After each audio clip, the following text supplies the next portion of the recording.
Good evening and welcome to my third part of my series on natural magic. My name is Tamara Forslund and I am the matriarch of the clan of Bosketman. Today I'd like to continue on with our talk. Last week we talked about trees and plants, and this week I'd like to talk about the natural magic with crystals. In many myths, stones are considered to be the very bones of the Earth Mother, for they are solid and difficult to destroy.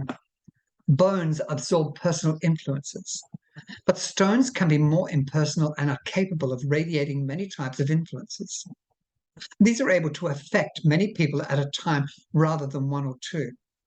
This does not mean that bones do not affect many people, but simply that stones are particularly suitable to help in transmitting cosmic influences like hair and bones, but seem to be able to harbor elemental spirits more effectively. Stones are able to radiate energies over many miles and are able to cure the sick with their strong healing properties. Different stones have totally different functions. One friendly stone I met in Australia has a spirit in it especially attuned for healing. And the spirit residing within the stone has a perfect psychic body, including a pair of lungs, a heart, and all the other internal organs. Sounds strange? No. It is in fact a male spirit, and if one places the stone on different parts of the body, it has a wonderful soothing effect. The stone literally breathes with life and functions perfectly on all the psychic levels, but it just looks like a simple golden brown stone. Some stones attract rain. One stone in ancient Rome was called lapis lazuli and is kept outside the walls of the city near the Temple of Mars to attract rain after a drought. Also, stone-throwing festivals often took place to ensure good crops. In initiation ceremonies, stones are sometimes used as a symbol of stability. Soon that the initiate becomes aware that he or she has to be as firm as a rock and as solid as a stone throughout their magical life. Taking an oath over a stone made them aware of the solidarity of their vows. Stone magic was used to increase crops or cattle. And if sheep were scarce, then stones were fashioned in the shape of sheep. Or if fruit was needed, then the stone was carved into the correct shape. The ancient Mesopotamians had a good understanding of stone magic and realized that some stones possessed male powers and others female, and used them in the appropriate manner.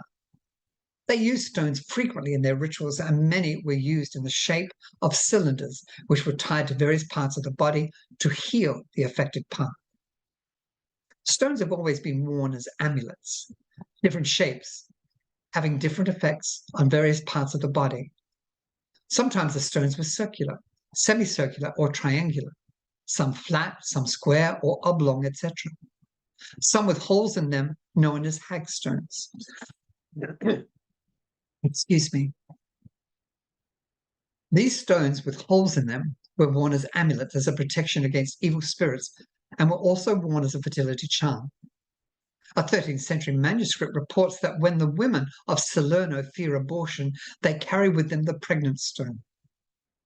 Also in medieval times, there was a special amulet used called the reserving stone, which was believed to stop miscarriages. Stones are ideal for absorbing negative energies because they can always recycle them. So if you transfer some of your weariness and tiredness into a stone, you know that they will be re-energized. This was once a very ancient custom and is still as valid today as it ever was. But if ever you do this, then bury the stone afterwards, soon, so that no other living person will be affected by the negative vibrations. We talk of stone houses, and according to Jewish superstition, it was dangerous to erect houses on foreign land. But if this was absolutely necessary, then it should not be constructed of stone. For the air of permanence and stability apparently had the effect of upsetting or irritating the local demons. In some countries, however, amulets were made out of precious stones in order to please the demons with the sight of colorful gems, so that they would not be aggressive to the wearer. Some stones have been given the name of eating ghosts because spirits and demons are said to make their homes in them. These spirits are able to draw out a man's soul if he is unlucky enough to get his shadow falling on one of these malignant stones. This is quite possible today because a friend of mine visited an ancient Spanish monument and sat on the stones to survey the beautiful view. She instantaneously became physically ill and had to get a medicine woman to heal her with special consecrated water and amulets to draw out the contaminating influences. The young woman was upset for quite some time and had to fly back to England at once. It is also possible to find out a great deal of information from stones. Even a thief can be detected by writing the suspect's name on little bits of clay and dropping them in a basin of water. Then it is necessary to contact the shining ones of finding things, or elemental spirits to guide you, or even create a familiar. One should ask them to find out the thief by disclosing his name, simultaneously thanking them for their kindness and cooperation. When the little piece of clay comes to the surface, they will reveal the name of the suspect. And if in fact he is guilty, the same idea could, of course, be applied to a loved one. By writing yes or no on some stones, one could find out if the person is a potential mate.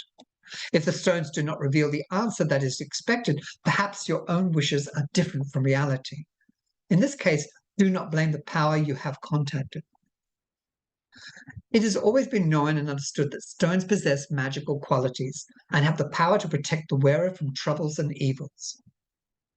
Birthstones are commonly worn today, and this means that the wearer chooses the stone of the month or the planet to which he or she belongs. This is not a simple choice. For some theories suggest that your planetary stone will simply amplify the qualities of the sign under which one was born. And so it has been suggested that the stone of the opposite sign would bring about a much more harmonious balance. Below, I'm going to give you now a chart to show the planetary stones for particular months and then the corresponding stones or opposite stone that would bring about a greater balance within the individual psyche. So let's look at Aries. It's fire element, Mars. The stone is ruby or hematite, and the opposite sign is Libra. Taurus is earth, ruled by the planet Venus. It's emerald and sapphire, and the opposite sign is Scorpio. Gemini is air, Mercury, and the stones are agate, carnelian, sonyx, or chalcedony, and the opposite sign is Sagittarius. Cancer is water, of the moon, and the stones are opal, diamond, beryl, and mother of pearl, and the opposite sign is Capricorn. Leo is fire, the sun. Of the stones are chrysolite, hyacinth, and topaz, and the opposite sign is Aquarius. Virgo is earth, Mercury, and the sign or the stones are agate, cornelian, sardonyx, and chalcedony. Pisces is the opposite sign. Libra is air and Venus, and your stones are emerald and sapphires, and the opposite sign is Aries. Scorpio is water and Mars, and the ruby, hematite, jasper, or bloodstone, and the opposite sign, Taurus. Sagittarius is fire and Jupiter. The stones are amethyst, blue diamond, and turquoise, and the opposite sign is Gemini.